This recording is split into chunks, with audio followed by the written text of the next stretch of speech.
What's up? What's going on, everybody? You already know what's going on. It's your boy Dylan Matthews and Simone Stanley. Make sure you sub her up. Is right down there. Simone Stanley on YouTube. So make sure you go ahead and check her out. She's coming at you with the hottest of the hottest sports takes. So make sure you go ahead and subscribe to Simone Stanley on YouTube. Guys, today I want to start off with, well, of course, get into some Atlanta Hawks stuff as well. You know, I got to give y'all what y'all want. Y'all, I know give the people don't give the people what they want, and they want Atlanta Hawks. So we're going to give y'all some of that. But also, I want to also kind of talk about what you guys think about the NBA coming back December 22nd. Do you think it's too soon? Do you think it's I don't know if it's about too late? I mean, you gotta give them a little break, you know what I'm saying? But I think personally the NBA had to do what they had to do to make sure they kind of get back on their regular schedule, you know, starting up in, you know, usually start in October, that sort of thing, but they ain't end the season until then. So starting in October and ending in about June. And they said themselves, Adam Silver, the commissioner of the NBA, said, you know, he ain't trying to start and he ain't trying to compete with the Olympics. So that's the thing there. Simone, how you feel about the NBA coming back in December? Well, first of all, I forgot all about the Olympics, which I'm excited about to see. I already know you guys ain't on here for no Olympic USA team content. Just Trae Young playing. But I do think, yes, it's soon that we're going to be seeing some NBA basketball. Like, it's like, geez, can we even come down off this finals high? Like, and then the NBA is already going to be starting back. But the good thing is football season will be in its prime in December. So, you know, I'll have that healthy football distraction, can get some basketball here or there when I want it. Once the Super Bowl goes by or whatever. I don't know if the Super Bowl is going to be pushed back too, right? I'm not sure if this Super Bowl is going to be pushed back. The NFL didn't start on time. Yes, it did. It did? Yeah. Well, they just pushed back training camp. I thought they started. They just did a training camp and just did no preseason. I'm saying they pushed stuff back, though. Did they? Yeah, let me see. I think, no, they started on their start date. They started when they wanted to start. Let me Chiefs and Texans started when they wanted to start. But anyways, what up? So right now we are talking about kind of the NBA and them starting, you know, pretty much finalizing, not completely finalizing, but pretty much on the grounds that they're going to start December 22nd. Do you like that start for the NBA? You think it's too early? Do you think there's not enough of a break? Me personally, I think they kind of did what they had to do to get back on their schedule. Coach Adam Silver, you know, said, hey, there's got to be some sacrifices.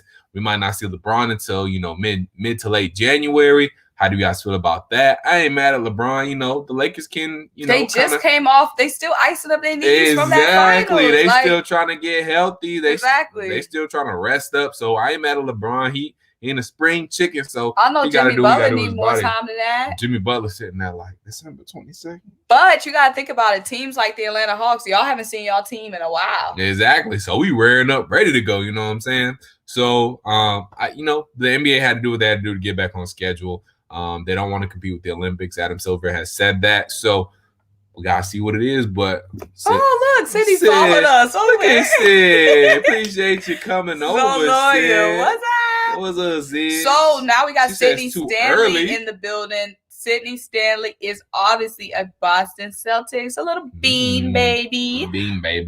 So now we got some interest because Gordon Hayward says that, you know, he might want out of the Celtics. So where could you possibly see Gordon Hayward, Dylan? I can see Gordon Hayward to the Atlanta Hawks, Sydney. Hold up. Now, Sydney ain't mad about Gordon. She said if he want to go, then bye. She ain't sweating. Yeah, I mean, honestly, at this point, there's too many mouths to feed in Boston. Gordon Hayward's not getting the touches. He needs Jason Tatum, Jaylen Brown. They got to get their touches. If Kemba's going to stay, which I'm pretty sure he is, Kemba's got to get his touches.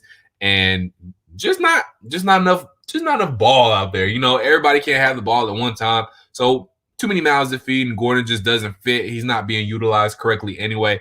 So you might as well go ahead. I don't think Gordon's a free agent. So at this point, you might as well just go ahead and move on from Gordon. If you can trade him, get something back for him. Otherwise, let him Gordon walk. came back from the injury and said, "Wait, what's going on? Y'all forgot about me? Y'all forgot about me? Y'all forgot about me? Y'all forgot I was fine? Like, what's that?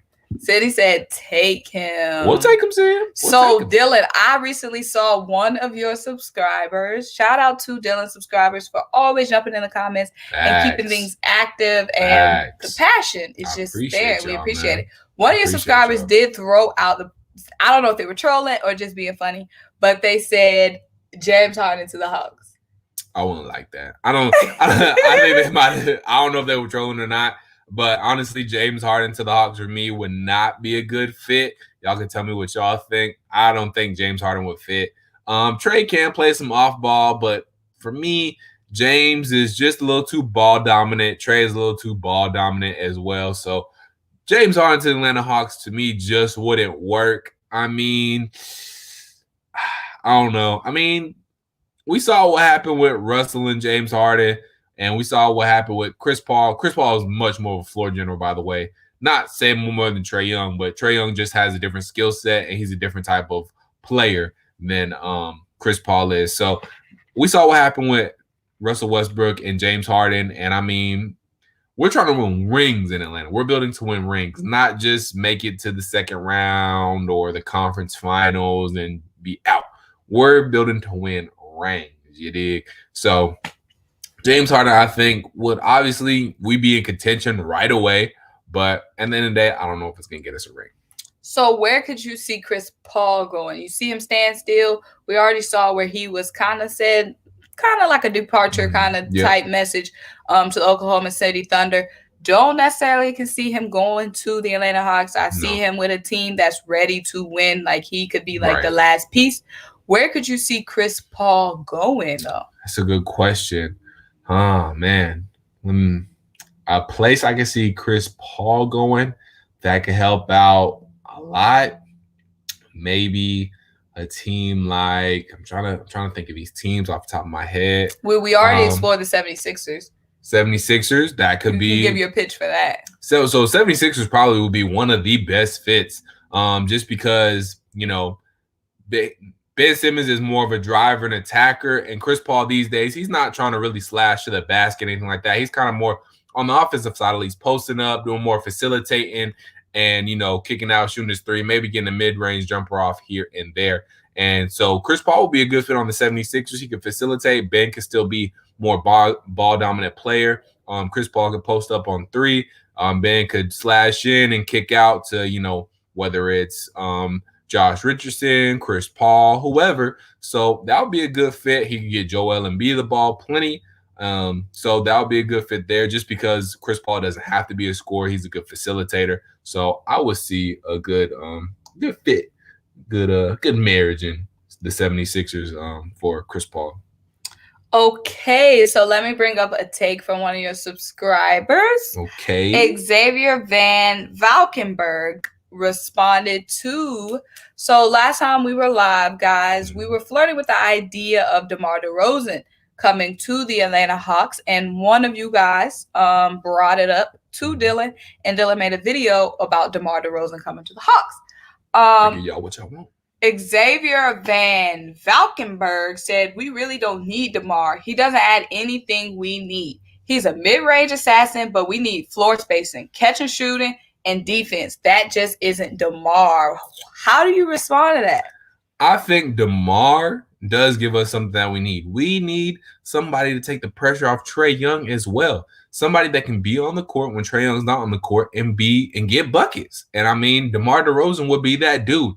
He would be that guy where he's a seasoned veteran, which we need. Someone with playoff experience, which we need. Someone who can score the basketball, which we need when Trae Young is not on the court. So Trae Young not on the court. DeMar DeRozan is on there. We have somebody on the court. We can have somebody on the court at all times that's like, hey, we need a bucket. We got to go to you. DeMar DeRozan is that dude. He can get us a bucket, get to the free throw line, whatever he wants at will.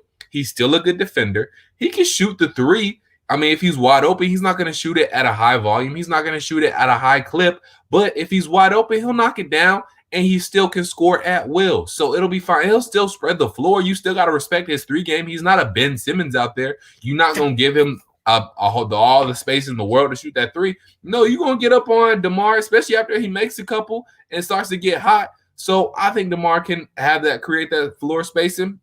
He definitely can create it. They can run a lot of off-ball action with him and Trae Young. DeMar DeRozan is an underrated passer. I think throughout his career, averaged about 5.6 assists per game. So DeMar DeRozan is an underrated facilitator as well. So he can drive to the lane and kick out to guys like Trae, Cam Reddish, Kevin Huerter, and DeAndre Hunter if they're still on the team. So DeMar DeRozan will provide a lot of what we need for the Atlanta Hawks team. And also, like I said, still a good defender. Yes, definitely. And that defense is definitely what perks my ears up. Obviously, the Atlanta Hawks has scored. They can score, but they definitely need to add some pressure on defense. And they did by getting Clint Capella. Right. Sadly, we haven't been able to see exactly what Clint Capella could do for the Hawks. We already know, Clint Capella is going to be a threat for the Hawks, but we haven't been able to see him on the floor at State Farm Arena yet just because of injury. So just adding in another piece that can add not only, a veteran presence, but a veteran presence that has a defense that these other guys are going to have to respect, because the Atlanta Hawks definitely need, period, a veteran presence, but a veteran presence that still has a spark under his butt. Still ready to go get it, still hungry. Exactly. And DeMar is definitely hungry for his piece. He's definitely hungry for his ring. So he's going to be firing up those young guys. So it's one thing to have a veteran, but it's also another thing to have a veteran who is still hungry and still wants to go get his, which DeMar will. And DeMar has that balance of not only just being able to score, which the Hawks can do, but adding that defensive presence, like you said. Exactly. I mean, it comes down to this. The Hawks really need they need scoring to an extent. Like I said, they need help when Trae Young is off the floor. But they can still score the best of them. But at the same time, we need to be able to stop people. Our main thing last year was we couldn't stop anybody. Yeah, we score 130, but we give up 150. So that's the thing. We need someone who can come in and help us on defense, which DeMar DeRozan will do. A big two guard who can come in and defend probably still one of the best players on the opposing team. And then he'll get a bucket at will. Like I said, he can come in there and he's not going to shoot a three at a high clip, but if he's wide open, he'll knock it down. He can go in there, take a lot of pressure off Trae Young. And when Trae's not on the floor and DeMar's on the floor, it'll be fine. He'll do what he has to do. And he'll keep this Hawks team rolling on offense even when Trae isn't on the floor. And he can facilitate the guys like him. He can facilitate the guys like John Collins, make sure they still get off. So he's a great addition, a great veteran presence, a guy who has playoff experience. Like you said, he can help this Hawks team get over the hump. And, if he feels like this is a Hawks team that can go pretty far now with him as an addition, which I think the Hawks team can, and just adding a few more pieces, DeMar's still got some good years left. So we add him and we add in some other free agents, some other pieces. Who know what this Hawks team can do, especially in a weaker Eastern Conference. That's facts. And Dylan, we on here talking about possibilities, okay? We on here talking about guys we could get, what we could see from guys we could get, who we could get from the draft, what we could see from guys we could get in free agency. Mm-hmm. We need to talk a little bit about what we could see from a guy who we already have, but we haven't seen what he's going to do for us yet. And that is Clint Capella. Right. These guys, these Hawks people, content creators, we're not talking enough about what we're going to see from Clint Capella. Remind you guys, we've got a guy who's been playing alongside ballers, who's been playing in games that matter. Mm-hmm. Playoff games, playoff runs, now on our Atlanta Hawks team, holding down the center position. What are we going to see from Clint Capella when he is healthy and ready to suit up in that MLK? Okay. What we going to see from Clint Capella? Are you worried about, it's the reason why, it's the reason why the Rockets say, what? Are you worried about that? I'm not worried about it personally. And first and foremost, shout out to Zay the Plug for hopping in the live, and shout out to Ozong. I don't know how to pronounce your last name. I'm going to try real quick, and if I mispronounce it, I'm sorry. Agborzongaya. So, and Sid the Kid. So shout out to everybody in the live right now. Make sure y'all sub up Simone Stanley real quick one time for the one time. She's coming with the hottest and the best sports take in the YouTube land. So to answer your question, Simone, Clint Capella is going to provide us some rim protection and an anchor on the defensive side, first and foremost. And on the offensive side, that's kind of the question mark because we know what happened in Houston. We know the word on the street in Houston was he was in the way. He, just clogged up the lane for James Harden and Russell Westbrook. So that's why they got rid of him and moved to that small ball type of lineup that we saw. Got rid of him. It didn't work. So they maybe got they rid should of have him. kept Clint. Right, exactly. Something else. Exactly. So now we're hearing Russell going somewhere else and they about to blow it up in Houston. So when are you going to just find a place to call home? Oh, who knows? But anyways, I expect Clint will do just fine. I mean, he's still an athletic, big guy. So Trae Young and him could work off the pick and roll. He still has some pretty good post moves. He'll gobble up a lot of those offensive rebounds. He'll get some putback points, some second chance points. So he'll be an anchor for us defensively, and he'll also put in some nice work on the offensive end, cleaning up the offensive board, really doing a lot of dirty work for the Atlanta Hawks. I see a lot of his points on the offensive end coming like how we saw in Houston. A lot of alley-oops, a lot of pick and rolls, a few post-ups here and there, and a lot of putbacks. Okay, guys, I'm going to get to your comments in 1 second, but I got to shout out this comment. Sydney Stanley said, do you think the Hawks' young core can improve this season? Boy, does he, Sid. Sid, guys, for everybody else in the chat, Sid is a Duke baby, okay? And she is, Cam Reddish, he has a special place in her heart. You know what I'm saying? A special place in mine too, Sid. So, Dylan, go ahead. And when Cam Reddish came to Atlanta, Sydney was like, oh, we've passed him on to you. You can have Cam Reddish now. Okay. So, Dylan, go ahead and tell Sydney and tell the others how not only do you believe this young core would improve, but you think this young core can pass by some of the, you basically the superstar already on the team.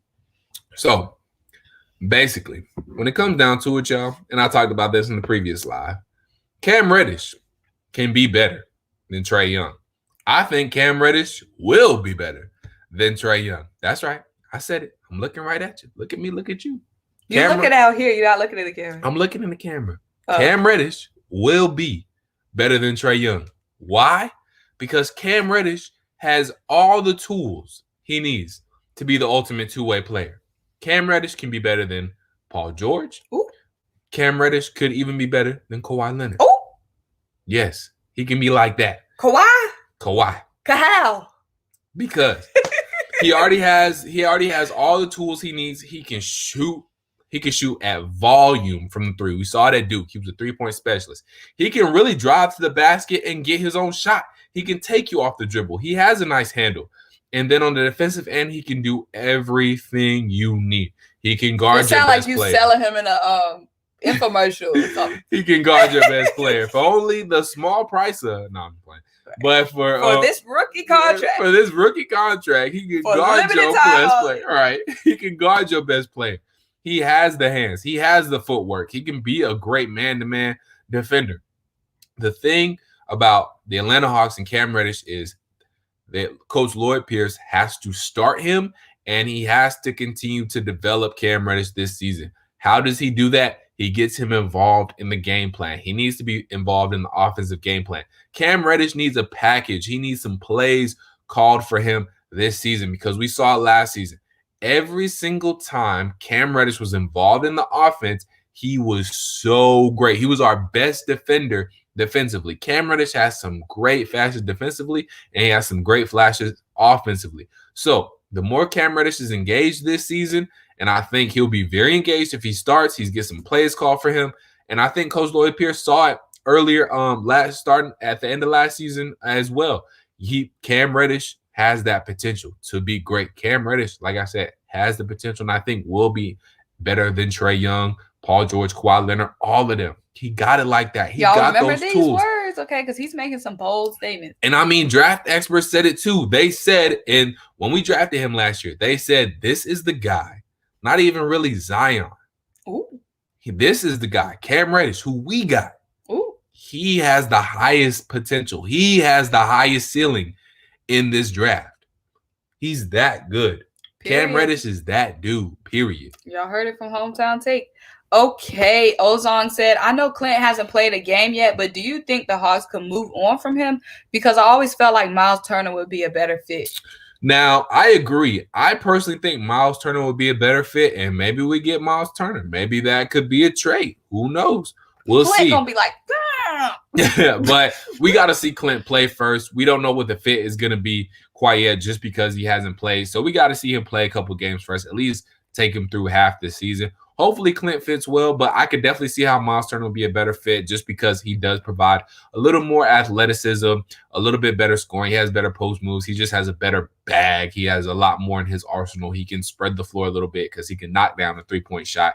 He can do a couple more things that Clint can't do. So, yes, I agree that Miles Turner is personally a better fit for how this current Atlanta Hawks team is constructed.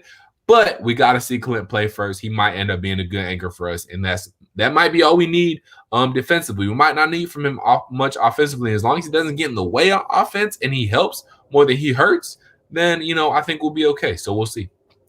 Okay, Zeta Plug said, who is going to be Trey's rival? Now, do you mean on team or do you mean – help me out here, Zay. Do you mean Trey's rival like on the court, in-house? Right. Or do you mean another team who's going to be Trey's rival? But I guess we can kind of go on this on like who do you see, I guess, going to be like Trey's – I mean, for the foreseeable future – you look at what the Dallas Mavericks are putting together. I knew it. I mean, it's already kind of spoken there. I know the Mavericks are ahead of the curve when it comes to, the Hawks progression and the Mavericks progression. Obviously, what's going on with Trae Young and Luka, but I mean, that's really it. Luka is going to be Trey's rival. And even though they have love for each other, that doesn't mean they can't be rivals on the court. That doesn't mean they're not really trying to be better than each other. They're trying to win championships just like all these other teams out here are. So when you ask me, I think Luka's going to be Trey's rival. I mean, they came in the same year. We all know what happened, draft day, and we all know that they're going to be linked together forever. And them both being all-stars, being, so quickly elevating to the top of the NBA so young, that's it right there. So I think that's only going to come down to, Trey being Luka's rival. And what if we got, a couple years down the road, what if we got a Atlanta Hawks Dallas Mavericks NBA final? That would be crazy. That would be big crazy. I would love to see that. But yeah, so I had to say Luka Doncic. But guys, make sure you go ahead and sub up Simone Stanley. Shout out to Zay the Plug. Shout out to my man Ozong as well. Shout out to Sid the Kid. And we're in here just talking about the Atlanta Hawks and the kind of the what the future holds for the Atlanta Hawks and also the NBA and what's going on in the NBA. Do you think they started too early, or do you think they're going to start too early? Do you think they should have gave them a little bit more of a break by starting in January? So comment your thoughts there, and that's it right now. We just kicking it on a live Friday night. So go ahead and jump in the comments. Let us know what you guys want to see the Atlanta Hawks do with the draft pick. The draft is coming up sooner than we think. We could be getting breaking news at any moment about somebody trading for somebody else. Do y'all think the Hawks are going to stay put? Will they trade up to draft somebody else? Will they trade away to get make a trade for and hopefully an all-star? Or maybe, just that veteran kind of guy like, DeMar or somebody who can come in and just make an impact, even if it isn't a super flashy guy. Roger Swanigan said, the Atlanta Hawks can help they sell by picking up a player such as Chris Dunn to help out with the defense and maybe Marcus Smart in a trade that will help out the backcourt and mentally. Ooh, do you think Marcus Smart won out of the Celtics? Nah, I mean, Marcus Smart just got paid by the Celtics, and he saw his role go up in Boston. So I personally think he's happy in Boston. So, I mean, unless the Celtics, saw it fit to trade him, which I don't think they do because he was a big part in their run in the Eastern Conference Finals, and he contributed a lot in the Eastern Conference Finals. I will say Marcus Smart is not the reason the Boston Celtics got eliminated. He did a lot for them. We done did a video on the Boston Celtics and who could have contributed more to that team. And honestly, me and Dylan thought Kemba Walker.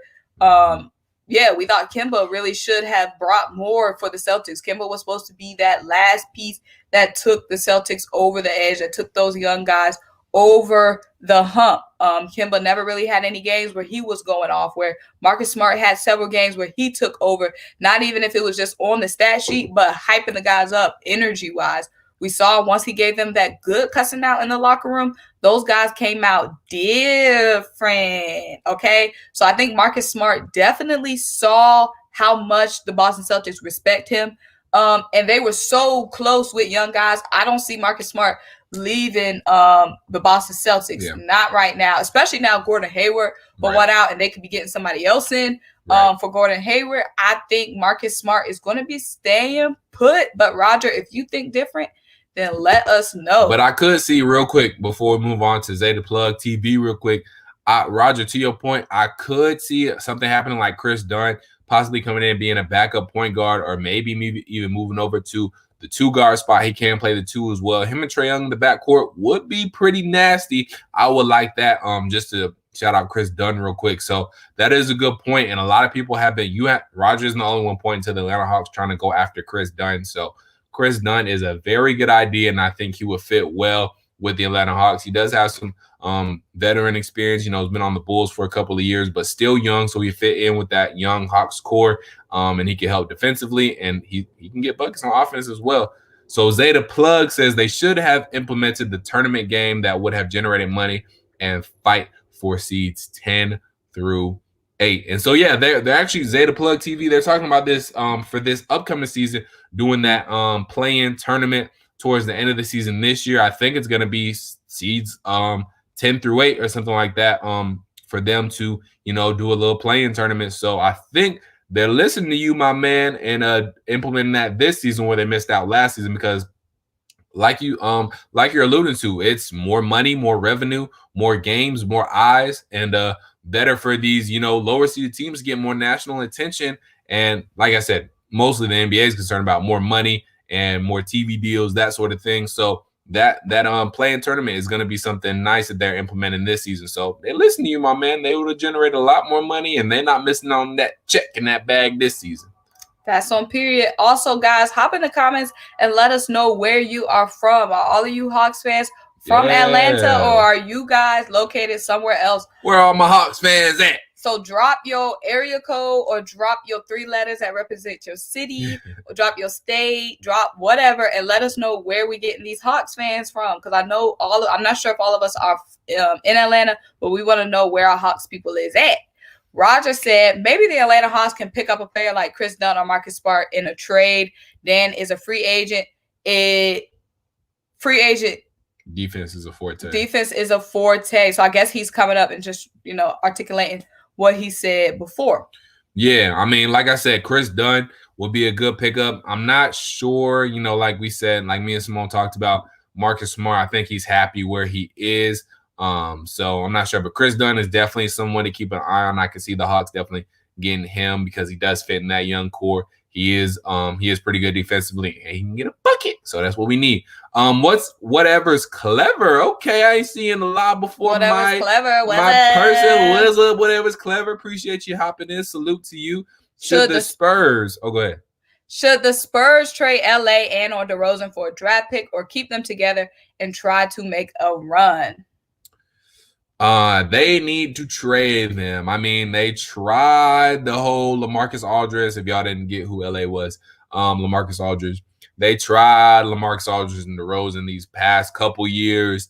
And it didn't really work. They haven't this past year. They didn't make the playoffs for the first time in 23 years. Yes, the Spurs have been in the playoffs 23 years straight up until last season. So I don't think it's going to work. LaMarcus Aldridge is getting older. He's, I think, going to look to try and be on a team that, is just a LaMarcus Aldridge type player away. And DeRozan, same thing. Both these guys are kind of chasing rings. And I think the Spurs are trending more towards a rebuild. I think the writing is on the wall there. So I think they should go ahead and trade those guys and try to get something back. DeMar DeRozan, this is last year under contract. So you want to get something for DeRozan because the Spurs didn't win the chip. Let's be real for a second, y'all. You know we got to keep it 100 on these lives. Keep it a buck. The Spurs not winning the championship. They might not even make the playoffs next year.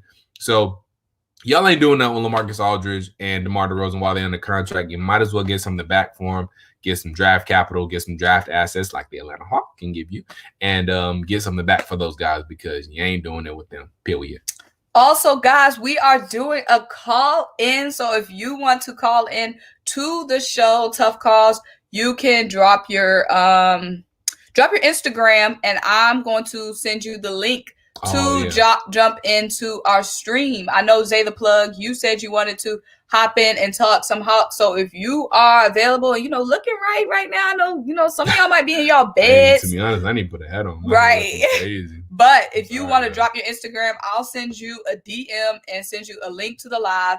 Zay the Plug said 404. 404. Shout out to the 404. Yes, sir. Eagle Season says, since my favorite team is the Nets, those Philly, New York guys. Y'all gonna be scary, bro. Y'all gonna be scary next year. With KD and Kyrie coming back, Spencer Dinwiddie held it down. Karis LeVert is a nasty young player. Y'all gonna be nasty, big dog. Man, the Nets are gonna be nasty, especially since they got what pick are they?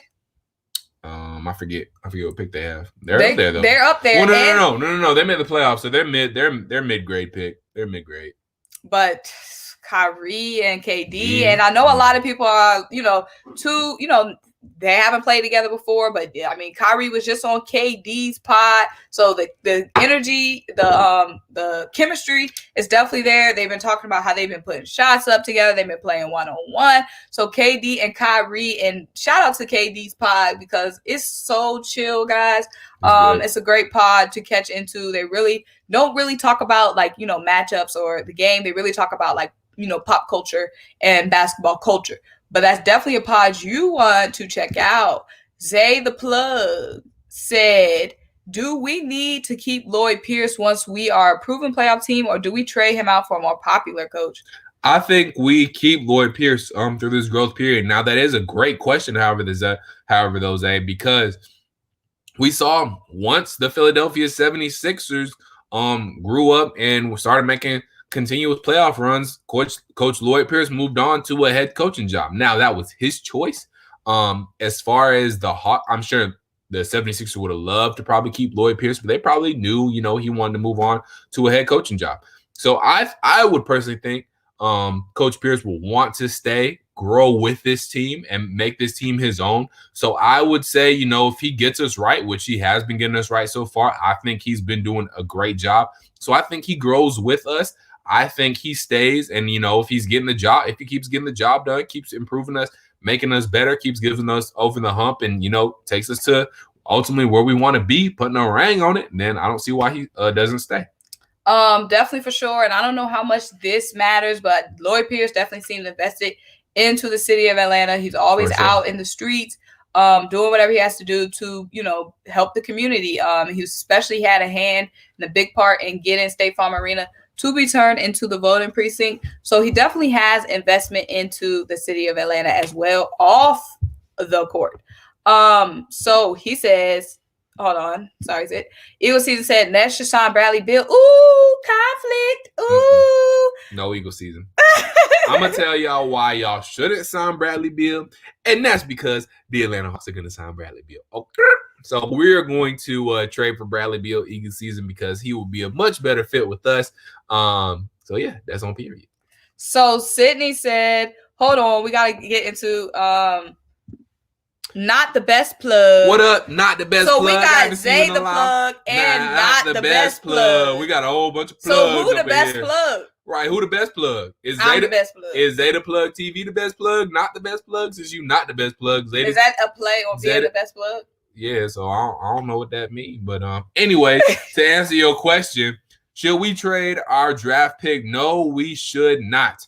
Oh, actually, no, I'm sorry. Yes, we should. My thought got a little mixed up. Yes, not the best plug. We should trade our draft pick. I was talking about it on my previous live. We need to trade this draft pick because of a couple of reasons. One, the Atlanta Hawks are in a position where they want to win now. They are in a position where they need to go ahead and get these young guys, Trae Young, John Collins, Cam Reddish, that young core, some playoff experience. Coach Pierce said it. He said the goal for this year, he said this last year, the goal for this upcoming year is to make the playoffs. And if we want to make the playoffs, we don't need to bring in another young guy. We need to give up that asset with whatever else assets we have and sign a guy like Bradley Beal. Sign a guy or trade for a guy like DeMar DeRozan. Trade for a guy like Victor Oladipo.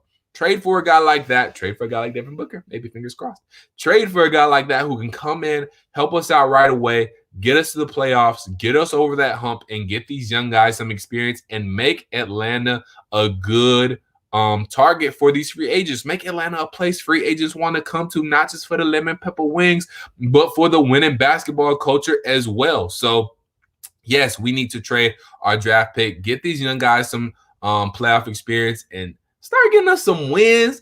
Get us back to us winning 60 games in the season. Get us back to the Eastern Conference Finals. You know what I'm saying? We got to build back up towards that. And the time is now. Get some fans in State Farm Arena. You dig? Okay, State Farm Arena is fire. You got a whole barbershop in there. There's a whole bunch of great stuff in there. And we want to see winning basketball. We're ready to see Trae Young and those boys in the playoffs. So we got to trade that pick.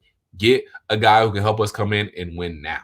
Okay, so whatever's clever, I have to jump to this. It's a little off script, but whatever's clever says, do you think talent-wise on paper, Antonio Brown, Evans, or Godwin are the best wide receiver trio ever in NFL history? If not, who would you say is better?